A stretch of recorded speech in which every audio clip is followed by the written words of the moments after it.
Bienvenidos a El Amor que Vale. Estamos en una serie titulada La Encrucijada y el mensaje de hoy trata de un tema poco común, pero necesario. El pecado imperdonable. ¿Cuál es el pecado imperdonable? ¿Es algún pecado inmoral? ¿Es algún pecado intelectual? ¿Es algún juramento abominable que alguien hace? Puede estarse preguntando ahora mismo, ¿he cometido el pecado imperdonable, pastor? Creo que solo el hecho de que usted esté preocupado de haberlo cometido muestra que usted no lo ha hecho. Mas existe un pecado que cometido nunca será perdonado. Usted necesita escuchar este mensaje muy atentamente. Qué gozo pensar en la asombrosa, increíble, indescriptible gracia y amor de Dios que Él vierte sobre nosotros. Pero la triste verdad es que muchos que me escuchan no entrarán en la gracia de Dios a menos que abandonen su pecado y reciban a Jesucristo como su Señor y Salvador personal. Y muchos están cerca de la fecha límite. Y si la cruzan, habrán cometido el pecado imperdonable y estarán tan en camino, tan destinados a ir al infierno en esta vida, antes de que mueran, sin ninguna oportunidad en lo absoluto de redención, tan en camino al infierno como si las puertas de acero del infierno ya se hubiesen cerrado detrás de ellos. Ellos habrán cruzado la fecha límite, habrán cometido el pecado imperdonable. Existe un momento, no sé cuándo, existe un lugar, no sé dónde, que marca el destino de los hombres al cielo o a la desesperación. Existe una línea que no vemos, que cruza todo el camino. Esta es el límite oculto entre la misericordia y la ira de Dios. Y si usted pasa la fecha límite, habrá cometido el pecado imperdonable. ¿Cuál es el pecado imperdonable? No es un pecado moral, ni una violación, ni un asesinato, ni abuso sexual de niños, a pesar de lo malévolas que son estas cosas. Quien las ha cometido aún puede ser salvo. ¿Cree usted eso? Yo sí lo creo. Ellos pueden salvarse por la gracia del Dios omnipotente. No es un pecado moral ni ningún pecado intelectual. Una persona puede ser atea, agnóstica, odiar a Dios. Pudo haber declarado que no hay Dios. Pudo haber dicho que Jesús era el hijo ilegítimo de María, nacido de algún soldado del extranjero. Pero no. Aún ese pecado puede perdonarse. Muchos que han sido ateos, que han blasfemado, se han arrepentido y han venido al Señor Jesucristo. Y alguien dirá, entonces, ¿es alguna palabra que usted dice? ¿Es un pecado verbal, algún juramento horripilante donde una persona maldice a Dios en su cara? Bueno, no haga esto si es que tiene una pizca de inteligencia. Pero incluso eso puede perdonarse. Dios perdona la blasfemia si usted blasfema contra Dios el Padre o contra Dios el Hijo. De hecho, usted puede cometer el pecado imperdonable sin decir una palabra. La palabra blasfemar quiere decir hablar perjudicialmente en contra de. Pero podemos hablarle a Dios en oración sin palabras. Y podemos blasfemar a Dios sin decir palabras, porque de la abundancia del corazón habla la boca. Uno puede vivir de tal forma que si su vida se tradujera en palabras, sería una verdadera blasfemia. ¿Cuál es la blasfemia contra el Espíritu Santo? Es el pecado imperdonable. Y vamos a ver en un momento que es atribuir al diablo las obras del Dios omnipotente. La blasfemia contra el Espíritu Santo, el pecado que nunca puede perdonarse, es un pecado que uno puede cometer y cometerá a sabiendas, intencionalmente, con sus ojos bien abiertos, y luego quedarán para siempre cerrados. Miremos por favor el trasfondo de la advertencia que Jesucristo ha dado. Mateo capítulo 12. Versículo 22. Entonces fue atraído a él un endemoniado. A Jesús le trajeron este hombre endemoniado, ciego y mudo, y le sanó de tal manera que el ciego y mudo veía y hablaba, y toda la gente estaba atónita y decía, ¿será este aquel hijo de David?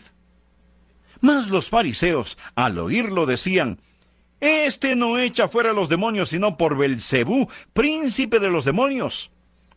Sabiendo Jesús los pensamientos de ellos, les dijo, todo reino dividido contra sí mismo es asolado, y toda ciudad o casa dividida contra sí misma no permanecerá. Y si Satanás echa fuera a Satanás, contra sí mismo está dividido, ¿cómo pues permanecerá su reino? Y si yo echo fuera los demonios por Belcebú, ¿por quién los echan vuestros hijos? Por tanto, ellos serán vuestros jueces. Pero si yo por el Espíritu de Dios echo fuera los demonios, y por favor subraye esa frase, por el Espíritu de Dios, ciertamente ha llegado a vosotros el reino de Dios, porque ¿cómo puede alguno entrar en la casa del hombre fuerte y saquear sus bienes si primero no le ata? Y entonces podrá saquear su casa. El que no es conmigo, contra mí es, y el que conmigo no recoge, desparrama. Ahora, note el por tanto en el versículo 31. Por tanto os digo, todo pecado y blasfemia será perdonado a los hombres, mas la blasfemia contra el Espíritu no les será perdonada. A cualquiera que dijere alguna palabra contra el Hijo del Hombre, este es el nombre que Jesús usó para referirse a sí mismo, le será perdonado. Pero al que hable contra el Espíritu Santo, no le será perdonado ni en este siglo ni en el venidero. O sea, ni en este mundo, ni en el venidero. Y quiero que vean la historia. Jesús llevaba a cabo su ministerio público. Le traen a un hombre afligido por un demonio. Era un demonio de ceguera y un demonio de mudez. El hombre estaba incapacitado para hablar y articular. No toda persona ciega está endemoniada, ni toda persona muda está endemoniada, pero este hombre sí lo estaba. Y este era su problema. Él estaba esclavizado con este espíritu. Cuando Jesús vio a este hombre, lo sanó sobrenaturalmente, milagrosamente, maravillosamente. Abrió sus ojos y pudo ver, y pudo hablar. La gente que estaba alrededor dijo, ¡miren! Este es el Hijo de David, es el Mesías. Bueno, los fariseos vieron que perdían su propio poder y su propia influencia ante Jesús. Ellos no podían negar el milagro porque era obvio. Todos conocían a este hombre antes cuando él no veía, y sin embargo ahora sí podía hacerlo. Antes cuando él no podía hablar y ahora sí podía hablar. Así que, como no podían negar el milagro, determinaron tratar de explicarlo. Y esto es lo que dijeron. Oh, sí, seguro. Claro, él hizo un milagro, pero permítannos decirles cómo lo hizo. Él lo hizo por el poder de Satanás. Por el poder de Satanás lo realizó, por Belcebú. Esto es lo que dijeron del Señor Jesús. Y fue entonces que Jesús dio la enseñanza que él dio para demostrar la gran maldad de este pecado. Este pecado consta de 3 partes, y quiero que usted lo note porque aumenta hasta llegar a un clímax. Primero, ellos pecaron contra la redención. ¿Me escuchó? Pecaron contra la redención. Aquí Jesús trabajaba contra el diablo. Jesús tomó a un hombre afligido por demonios y lo libera. Aquí vemos el amor redentor. Jesús estaba abriendo los ojos cegados. Jesús estaba soltando la lengua muda. Su gran amor y su gran dominio sobre Satanás estaba siendo vertido. El amor redentor. Lo triste es esto, que las mismas manos que bendijeron a ese hombre endemoniado hubieran bendecido a cualquiera de esos fariseos. El mismo amor que liberó a ese hombre los hubiera liberado. Jesús vino a buscar y a salvar lo que se había perdido. ¿Y qué hicieron los fariseos después? Ellos fueron los que ayudaron a crucificar a Jesús y demandaron su sangre. Ellos pecaron contra la redención. Ahora, amigo, si usted no entrega su corazón a Jesucristo, permítame decirle que está pecando contra la redención. Usted está pecando contra el que lo ama y quiere salvarlo. Usted está pisoteando bajo sus pies la sangre preciosa de Jesucristo y usted está crucificándolo de nuevo. Primero, pecaron contra la redención. Segundo, quiero que note que ellos pecaron contra la razón. Ellos sabían lo que hacían. Por favor, mire el versículo 24. Mas los fariseos, al oírlo, decían: Este no echa fuera los demonios, sino por Belcebú, príncipe de los demonios. Sabiendo Jesús los pensamientos de ellos, les dijo: Todo reino dividido contra sí mismo es asolado, y toda ciudad o casa dividida contra sí misma no permanecerá. Y si Satanás echa fuera a Satanás, contra sí mismo está dividido, ¿cómo pues permanecerá su reino? ¿Qué es lo que Jesús responde? El sentido común dicta que eso no es verdad. Una casa dividida contra sí misma no permanecerá. ¿Cómo echa Satanás fuera a Satanás? Jesús enseña: Yo no estoy en colusión con el diablo, estoy en colisión con él. El ladrón no vino sino para hurtar y matar y destruir, dijo Jesús. Yo he venido para que tengan vida y para que la tengan en abundancia. El caso es este. Ellos sabían lo que hacían. Usted no llega a ser un fariseo siendo tonto. Estos hombres eran intelectuales, pero crucificaron su razón para crucificar a Jesucristo. Ellos no solo pecaron contra la redención, ellos pecaron contra la razón. Y tal vez estoy hablando a algunos de ustedes hoy. Usted puede ser un banquero, un abogado, un profesor. Usted puede ser un hombre o mujer de negocios. Mas, sin embargo, usted va a crucificar su razón y decir no a Jesucristo. He sido pastor por mucho tiempo para no entender que hay muchos que pisotean la razón hasta matarla a fin de salirse con la suya. Piense. ¿Qué es lo que Dios está pidiendo que deje? No es aquello que le hace daño o hiere y le roba la satisfacción que Él quiere que usted tenga. El problema de estas personas es que ellas no solo pecaron contra la redención, un Señor que quiso amarlos, sino que también pecaron contra la razón. Isaías 1, en el versículo 18 dice: Venid luego, dice Jehová, y estemos a cuentas. Si vuestros pecados fueren como la grana, como la nieve serán emblanquecidos. Si fueren rojos como el carmesí, vendrán a ser como blanca lana. Pero pecar contra la redención y pecar contra la razón no es el pecado imperdonable. Solo prepare el camino para este. Por favor, mire el versículo 28 y vea lo que el Señor Jesús dijo. Pero si yo por el Espíritu de Dios echo fuera a los demonios, subráyelo, por favor. Ciertamente ha llegado a vosotros el reino de Dios. Ahí estaba el Rey, de pie en medio de ellos, Jesucristo, y ahí estaba el Espíritu Santo de Dios trabajando a través de Él y testificando por esas mismas señales que Él era el Hijo de Dios. Su verdadera lucha fue con el Espíritu Santo. Jesús hizo lo que hizo por el Espíritu de Dios. El Espíritu Santo de Dios abre el velo de las tinieblas. Él es quien abrió los ojos de este hombre ciego y quien abre los ojos del Espíritu para que las personas puedan ver, para que puedan entender. Esto es lo que estaban haciendo. Estaban pecando contra la luz. Ellos no pecaban contra la ignorancia, estaban pecando contra la luz. Cuando Jesús estaba en la cruz, Él pudo pedir por los que le crucificaban: Padre, perdónalos, porque no saben lo que hacen. Pero estos hombres sabían lo que estaban haciendo. Ellos sabían perfectamente bien. El ministerio de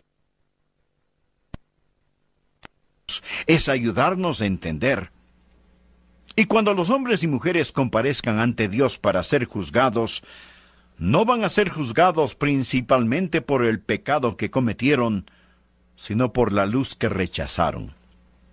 Es muy importante que lo entienda. ¿Cuál es el juicio que viene al mundo?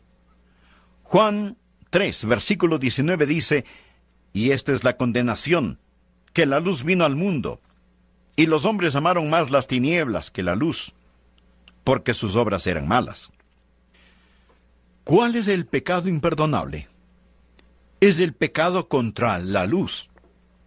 Es atribuir a Satanás la obra del Espíritu Santo cuando se sabe lo que hace. ¿Y cuáles son las consecuencias de este pecado? ¿Por qué dijo Jesús que este pecado es imperdonable? Porque existe el poder engañoso de éste. Una persona que comete este pecado se presta para el engaño. Uno de los versículos más aterradores en toda la Biblia se encuentra en 2 Tesalonicenses, capítulo 2, empezando en el versículo 11. Dice, por esto Dios les envía un poder engañoso. Un momento, Pastor Adrián, un momentito. Léalo bien. A lo mejor usted no lo leyó bien. Dios no envía engaño a las personas. El diablo hace eso. Bueno, quiero decirle que estoy leyendo bien este versículo. Por esto Dios les envía un poder engañoso.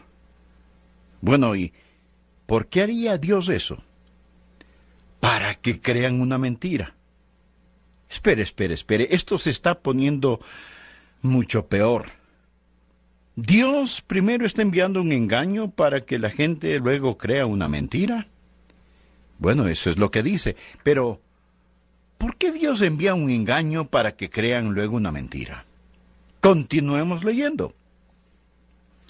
A fin de que sean condenados. Esto va de mal en peor, ¿verdad? Si me escucha y siente el deseo más mínimo de entregarse a Jesucristo, se lo ruego, venga a Él. No endurezca su corazón. No deje que Dios le envíe un poder engañoso. No cruce la fecha límite. No peque contra tal luz. Hay millones en este mundo que gritarían de gozo al oír lo que usted esté escuchando hoy, que Dios le ama, que Cristo murió por usted, que Él le invita. La Biblia dice, todo aquel que invocar el nombre del Señor será salvo. Si usted piensa que ha cometido el pecado imperdonable, le diré esto. Si quiere ser salvo, no lo ha cometido. ¡Aleluya! Todo lo que Él quiere es que usted venga. Así que, venga. Jesús promete, todo el que a mí viene no le echo fuera. Nunca Jesús le rechazará. Mi amigo, no peque contra la redención. No peque contra la razón. No peque contra la revelación. Venga a Jesús, únase a esta multitud santa y vayamos juntos al cielo. Ese astuto diablo le susurrará, no lo hagas ahora, no lo escuches. El Espíritu Santo le está diciendo, ven. La palabra de Dios le está diciendo, ven. Jesús con los brazos abiertos le está diciendo, ven. Amigo, reciba a Jesucristo como su Salvador y haga esta sencilla oración. Señor Jesús, gracias por morir en mi lugar. Creo que eres el Hijo de Dios. Creo que pagaste por mis pecados con tu sangre. Yo confío en ti para que me salves de una vez y para siempre. Gracias por salvarme, Señor Jesús. Si usted dijo estas palabras, quiero decirle que estas no son palabras mágicas. Esas simples palabras no le salvarán.